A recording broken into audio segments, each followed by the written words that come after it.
Kaba Malamangil, Naranik Mandy, Wurrundri Willamik, Wurrundri Balakut, Nyungodjan Womanyat, Bik Duik, Nyungodjan Liwik Bulok, Nyungodjan Lalal Ba Gugung Bulok. My name is Mandy Nicholson, my people are the Wurrundri people, and I thanked my many ancestors and my many grandfathers and many grandmothers.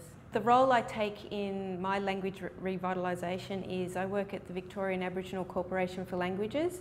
So currently there aren't any fluent speakers of any Victorian languages, so my job I think has come along over the years where straight out of high school I was always been interested in art, so I've pursued that, but then I also pursued archaeology and got a degree in that. I got my honours, handed it in, and 2 weeks later a job came up at VACL as a project officer, so I thought, oh, I really have always been interested in language, so I went for that.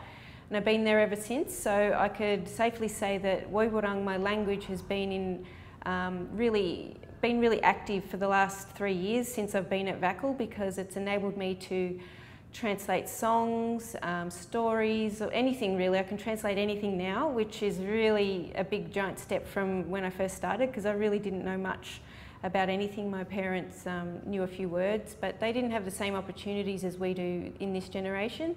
I think the most important thing is youth and using language in context, because you can have a word list and grammar, but if you're not using it, it's not getting anywhere, it's not growing.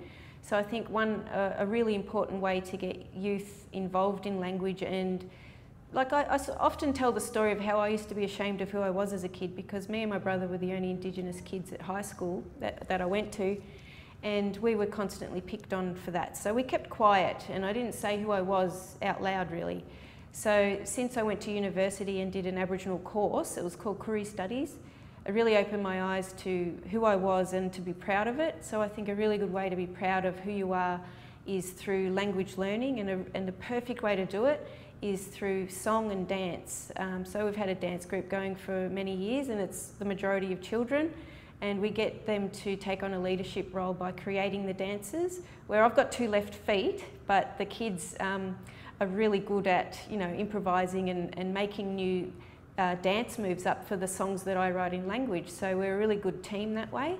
And just last week we had a Tanderum ceremony where we had over 150 dancers from the 5 language groups around Melbourne, the Kulin Nation.